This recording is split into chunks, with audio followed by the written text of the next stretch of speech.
ఇన్ప్లైన్ switching మనకు ఉంటుంది, completely మన ప్రొడక్ట్ మొత్తం ఇన్ప్లైన్ స్విచ్చింగ్ మనకు ఉంటుంది. సో స్టార్ మోడల్ మనకు బేసిక్గా మనకు 13,999కి మనం ఇస్తున్నాం, 13,999కి మనం ఇస్తున్నాం. దాంతోపాటు మేడం 1, 2, 3, 4 కాదు, ఒకటేసారి 10 ఐటమ్స్ ఫ్రీ ఇస్తాం మనం. 14,000 టీవీ కొంటే అబ్సల్యూట్లీ 10 ఐటమ్స్ ఫ్రీ. 10 items. మీకు అబ్సల్యూట్లీ హోమ్ థియేటర్ వస్తుంది, స్టెబిలైజర్ వస్తుంది, వాల్ మౌంట్ కిట్ వస్తుంది, మినీ జ్యూసర్ వస్తుంది, ఒక ట్రిమ్మర్ వస్తుంది, సెల్ఫీ స్టిక్ వస్తుంది, ఒక స్మార్ట్ వాచ్ వస్తుంది, ఒక బర్డ్ వస్తుంది మనకు. కానీ సార్ ఒక చిన్న మాట అంటే ప్రేక్షకులకి చెప్దాం అనుకుంటున్నా. ఇప్పుడు నెక్స్ట్ కార్తీక మాసం వస్తుంది, శుభకార్యాలన్నీ స్టార్ట్ అయిపోతాయి, పెళ్లిళ్ళు కానీ ఈ శుభ కార్యక్రమాలన్నీ స్టార్ట్ చేస్తారు. వాళ్ళకి ఇది అసలు బంపర్ ఆఫర్. వాళ్ళు ఇక్కడికి వచ్చిరంటే ఏదైనా టీవీ తీసుకున్నా ఏది తీసుకున్నా అసలు ఇంకా వాళ్ళకు చెప్పొద్దు, ఇంకా ఎన్నో డబ్బులు సేవ్ అవుతాయి సార్. అందరికీ మంచిది.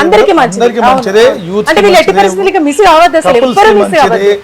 పెద్దవాళ్ళకి మంచిది, అందరికి ఆఫర్ అంటే అందరికి మంచిది మేడం. సో ఆఫర్ అంటే మనం ప్రజలు అందరూ ఉదాహరణ కలిసి ఉంటారు కాబట్టి అందరికి మంచిది. ఇంట్లో ఎటువంటి ఐటమ్ అవసరం ఉన్నది అవి మాక్సిమం మీ దగ్గర వస్తున్నాయి, అది కూడా బహుమతి రూపంలో వస్తుంది. Absolutely madam. అదే ప్రకారం మనకు ఈ మోడల్ కాకుండా మేడం ఇంకా మనకు కొంచెం ఫ్యూచర్ ఎక్కువగా మనం మోడల్ కావాలనుకుంటే